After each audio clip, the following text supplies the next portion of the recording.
Il faut préciser que la visite au Bénin de ces investisseurs américains a été initiée par le ministère des Affaires étrangères via l'ambassade du Bénin près les États-Unis.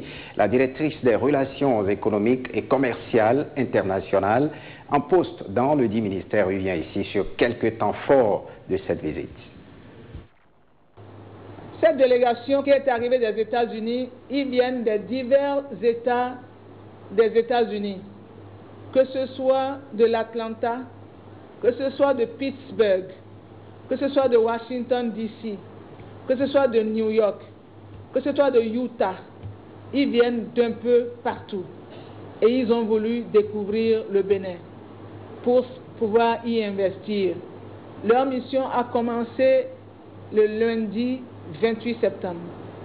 Ils sont allés successivement rencontrer leur mission, leur ambassade, l'ambassade des États-Unis. Ils ont été reçus par le chargé d'affaires. Le chargé d'affaires et son staff ont fait une très belle présentation du Bénin.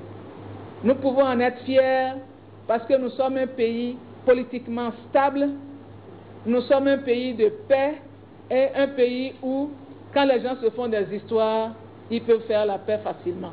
C'est un point très positif du Bénin.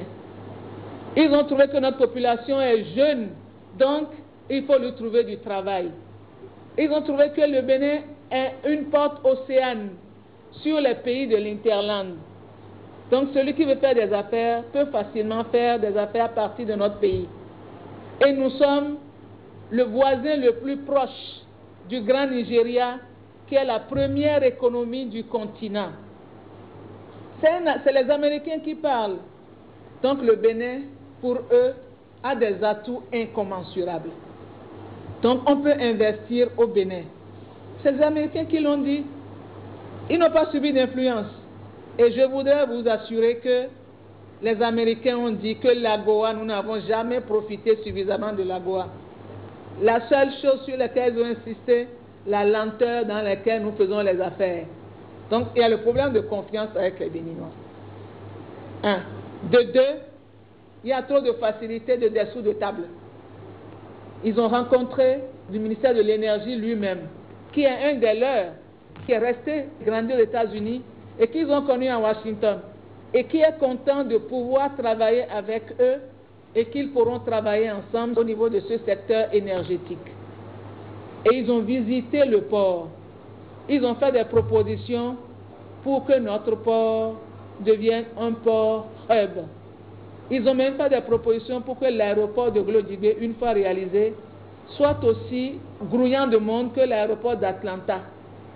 Il y a une dame avec eux qui veut travailler sur l'ADN pour voir d'où sortent les Noirs américains. Est-ce que la plupart, ceux qui sont dans là, nos sangs là, elle veut aller dans les royaumes voir. Elle est déjà à Porga. Elle va descendre. Elle reviendra. Elle va vous amener des hommes d'affaires qui seraient d'origine dahoméenne. Ils ont dit qu'on peut faire du Bénin, vous savez quoi? La Suisse de l'Afrique. C'est pas beau tout ça? Merci.